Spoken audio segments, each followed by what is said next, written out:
Hi, this is Henry Seltzer. I wanted to give you a little bit of a taste of what's happening this week with the new moon. We're starting a new video blog series. This is the first installment.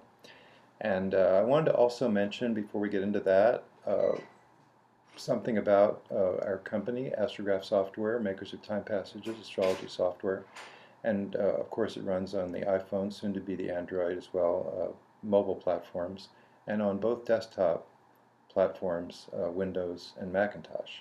I founded this company because of one reason. I wanted to work on the acceptance of astrology in this culture. And I felt if I demonstrated astrology, or if the software was able to demonstrate astrology with the quality of the interpretations and making it seem obvious that there was something going on there, it would help in the consciousness evolution this culture is in the midst of that's so vital as we head over what's almost could be considered heading over a cliff. So I felt that consciousness was what would help, and I felt that the acceptance of astrology would actually be a catalyst in this materialistic worldview that we have going in many places, many ways, that would help to solve things, to bring a new factor into the equation. And so, I believe that the acceptance of astrology has been delayed by a sort of a superstition that we have going on, which you could call scientism, the rationalistic worldview, the belief that with our current state of knowledge and a rational approach we can understand everything that there is to understand, which I think is fallacious. And I think it's becoming more and more obvious, and I think that astrology brings a new factor into that equation, that there is magic afoot in the world, that it's not so simple and rationalistic, because astrology doesn't work that way. Astrology works in a way that's much more multidimensional and aware of other possibilities besides pure rationalistic, materialistic philosophy. So that's what we're about, what we're up to, and I hope you enjoy the presentation of the new moon that I will demonstrate now with the chart. So let's go to the new moon. The new moon is coming up on Wednesday evening, a couple of days now, and it's actually got some very close aspects that we really want to pay attention to.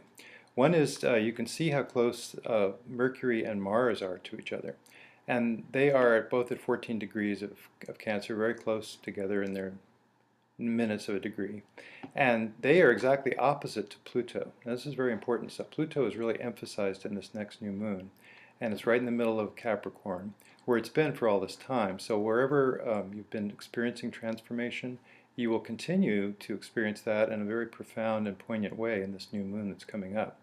And meanwhile, also we want to pay close attention to the fact that the new moon at 23 degrees of Cancer is actually exactly square to Eris, the new planet beyond Pluto at 23 degrees of Aries. So this is a very, very close partile square between the new moon and Eris. And Eris stands for being a spiritual warrior, being a warrior for soul purpose. And so your soul intention in this lifetime may come to a greater understanding of that in the process of working with this new moon energy that takes us through the last 2 weeks of July and on into August. Now, something else to remember is that the Eris was also part of the entire July astrology. If we look back at the full moon, which was at the very beginning of July on the 1st, we do find that Venus and Jupiter, pretty close conjunction there, just a half a degree off, are making a very strong trine aspect to Uranus and to Eris. So Eris has been prominent in this entire July month, and one indication of that is actually that Leonardo DiCaprio recently addressed the UN as an ambassador for peace, and he did so in terms of the climate change situation.